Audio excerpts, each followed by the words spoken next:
So eto na nga po mga idol, Los Angeles Lakers magkakaroon ng big adjustment at Dwight Howard malaki ang magiging impact kapag naging sentro or big man ng Lakers para sa kanilang consistent win. And bago natin yan ipagpatuloy kaibigan, huwag niyo po munang kakalimutan na i-like at i-subscribe ang ating YouTube channel and ipahit na rin ng notification bell.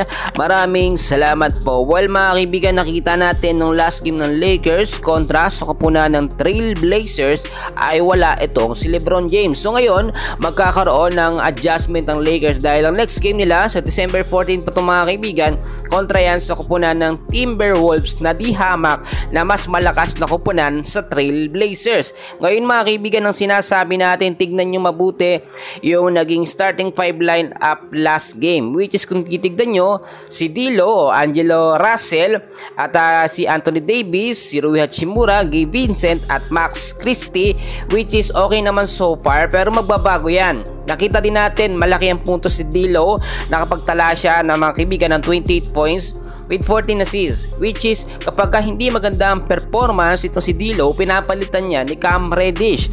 At nung wala naman si LeBron James, nakapaglaro naman ng sentro big man na si Christian Coloco.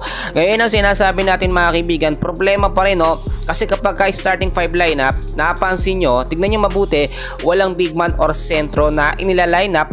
Eto nga pong si JJ Redick, which is nakita naman natin na talagang hindi yan naging effective dahil humihina po ang depensa ng Lakers. Lalo na kapag wala si LeBron mga kaibigan, dahil kapag merong LeBron at Anthony Davis, kayang-kaya din nila maglaro at dumepensa mga kaibigan bilang isang sentro, kung sakasakali nga po, pero syempre alam naman natin hindi nila gamay ang sentro, hindi nila main position yan. So ngayon, etong ating na-update na pakaganda mga kaibigan, Dwight Howard malaki po ang magiging impact sa Lakers once na makakuha na ito o makapaglaro at makabalik sa Lakers. Lately pinag-usapan natin mga kaibigan na magkakaroon ng kontrata ito nga po si Dwight Howard. Bakit kailangan kunin ng Lakers mga kaibigan etong si Howard, kung ito'y wala na at kukunin din sa ibang kupunan? Ayon na rin sa ating mga nakuhang update, etong si Dwight Howard lamang ang magkapagbibigay ng magandang tandem dito nga po sa dalawang magaling na star player at forward nga po ng Lakers, si LeBron James at si Anthony Davis. Nagkaroon na kasi sila ng chemistry o may chemistry na sila at ang kinakailangan na lang ay improve ito. Hindi pa po ito nakikita as of now nitong si JJ Redick, pero syempre napapanood niya yung mga highlights nga po.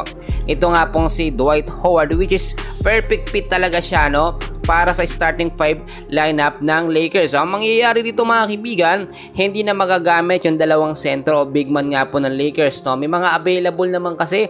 Nandiyan si Jackson Hayes, nandiyan nga po si Christian Coloco, pero mas pipiliin nga po ni JJ Redick yung may chemistry na sa mga player, which is eto nga pong si Dwight Howard. Well, para sa akin mga kaibigan, maganda naman talaga magiging desisyon, pero kailangan makapag-decide na as soon as possible etong si JJ Redick bago pa magkaroon ng sunod-sunod na talo ang Lakers. Hindi effective yung small ball lineup niya, lagi natatalo, tsambahan lamang kung manalo. So yun lamang update natin for today, and please huwag kalimutan i-like at subscribe ang ating YouTube channel. Maraming salamat po.